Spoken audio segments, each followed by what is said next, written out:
The Packers and the Cardinals. Green Bay wins this one at the very end, 27-23. Big win on the road there for the Packers. Top 5 graded players for Green Bay. Edge rusher Micah Parsons was unbelievable in this game. 92.6 overall PFF grade. Defensive tackle Colby Wooden with a 86.0. Linebacker Isaiah McDuffie an 80.2. Safety Xavier McKinney a 77.9.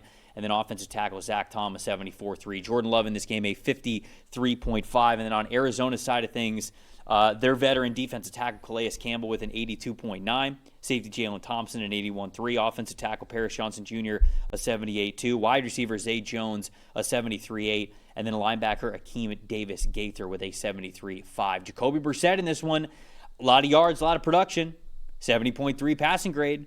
Jacoby's looked good over the last 2 weeks, and I know we're going to sort of talk a little bit about potential quarterback controversy, with this Cardinals team now entering the bye. We have a long 2 weeks to sit here and talk about, what could be with the Cardinals, and mainly it's because they've been close in these games, which is both a beauty and a curse.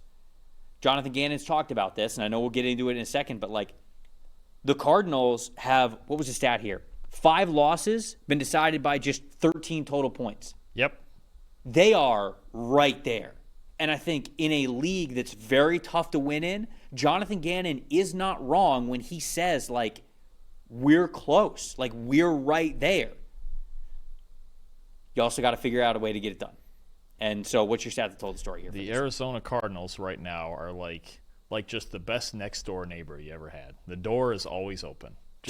Just you can go over, you can just. I didn't know where you were going with that analogy. You can just walk in and have a chat. You could borrow something if you need to. The door is always open. What is this, the 90s? Yeah. Nobody does that anymore. No, they don't. They really don't. That's why that probably appeals to our older audiences, like I usually do. But it's just one of those. It's the door's open. You can just come in and hang out. You're making this feel a lot better than it actually is. Yeah, it's not great.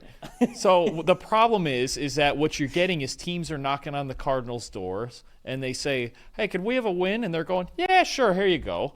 They just don't finish games. You mentioned those 5 losses. 4 of them they had a lead in the fourth quarter. Yeah. And the other one, the 5th one's the overtime game against the Seahawks. Yeah. I mean, they're a handful of plays really from being 7-0. You look at this game, outscored 14-3 in the fourth quarter. Throughout the game, there's just certain little moments, okay? 3 times. They don't finish drives. 3 times, 3 different drives where they kicked a field goal 40 yards or less. Giving up not getting 7s, taking 3s. Okay, you're leaving points on the board. 0 for 2 on 4th down, their last 2 drives. They had the ball here with the lead with about 5 minutes to go. 2nd and 9, Jacoby misses a throw, wide open throw to Marvin Harrison. 3rd and 9, they get to 4th and 1. They don't get the QB sneak. Doesn't tush push, doesn't work. Now you give the Packers back, they get the game-winning touchdown. End of the first half. Kick the ball off to the Packers. They have 7 seconds from their own, I think, 25 or 30. 1 play later, boom, 61-yard field goal. And the Packers get a field goal going into halftime with momentum. They're not finishing the end of a half. Right? I mean, 61-yard field goal. Right. But the fact that with 7 seconds, you even gave them that opportunity to kick that, right? A big play, I believe it was over the middle. You just have to, in the NFL, you only get so much margin for error. And when you leave so much on the table like the Cardinals have this year, beyond all the schematic things and the core, Jacoby played fine. 2nd week in a row, he's been fine. Especially considering he's out there with practice squad running backs and a inconsistent wide receiving core and a defense that's trying to keep it together and doing it reasonably. The Cardinals are doing a lot of things reasonably well. They're just not doing it in the biggest moments of the game every single week. And again, did the Packers outside of Parsons really play a fantastic game? No, not really. But they took advantage of every opportunity they were given. And if especially against look at the teams you're talking about with the Cardinals that they're blowing these close games to, right? These are good football teams that you just can't do that. San Francisco, Seattle, Indianapolis, Green Bay. Just can't. Yeah. You can't give that much margin for error. And those are good teams, right? I mean, they've played good teams this season. So it's not like they're losing and they're choking it away to a lot of teams that they shouldn't. The only thing I'll say, too, though, is that this has been every week, win or loss. Because even the Saints game, the Saints had a shot to tie. No, and I agree. The Panthers were in that game a lot longer than they should have been, right? The Tennessee game, I mean, every single week, all 7, despite being 2-5, the Cardinals have a chance to win. Yeah. And they just are finding ways more often than not to not do that. I said this 2 weeks ago, and it's only become more true over the last 2 weeks. This is the team in the NFL that I trust the least. It's the team that I trust the least when it comes to, when it comes to any which way, basically. It's essentially like them being a team that has potential to be a good team. I trust them the least because, obviously, I trust the Jets the least. No offense, but for a team that was considered a fringe playoff team, for a team that has the talent on the defensive side of the ball, certainly, to be able to get after it every single week and to beat some good teams and to hang with some of the best teams in the NFL, this is the team that I trust the least because I just don't think that they're going to get it done because I don't think the offense is as stable as it needs to be. Certainly the running back room with both these running backs down don't help. I've had my doubts for the offensive line going back to this offseason when I wanted them to address the offensive line more and they did not. And it's just, however it happens, it's just a little decision or a lack of execution here and there, and they lose the football game. And that's it. And that's the best way I think I could put it is I think for 90% of these games, all of them, they're playing legitimately good football for 90%. And it's the 10%.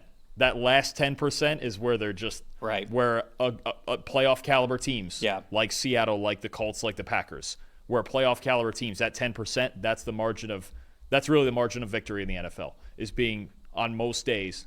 Not, Chiefs, Raiders, or something like that. But on most days, that 10% better is actually what wins you games. It does not get much easier for the Cardinals here. They have a bye week, and then they are at Dallas, at Seattle, versus San Francisco, versus Jacksonville, at Tampa, versus the Rams, at the Texans, versus the Falcons, and then it's at the Bengals, and then at the Rams.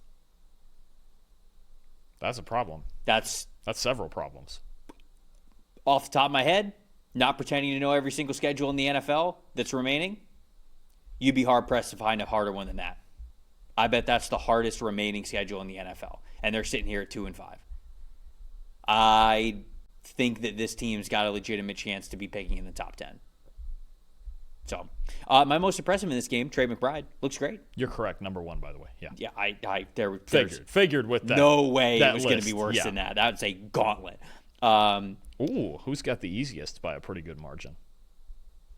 Just throwing this, still getting side topic here for fun. Who's got the easiest schedule in the league according to these numbers, win percentage, things like that? Who is the easiest remaining schedule? Is it the Colts? No, they're like middle of the pack. Oh, okay. It's not Tampa's, is it? No, they're down there, top 8. You want one more? One more. Take one more crack. Oh, Patriots. Yeah. There you go. I needed that one last crack. There we go.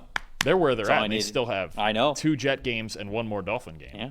Oh, boy. Trey McBride, 74.3 receiving grade, 13 targets, 10 catches, 74 receiving yards, 2 touchdowns. He's still the man. Trey McBride's awesome. Caught 3 of 2 contested catch targets, or 2 of 3 contested catch targets.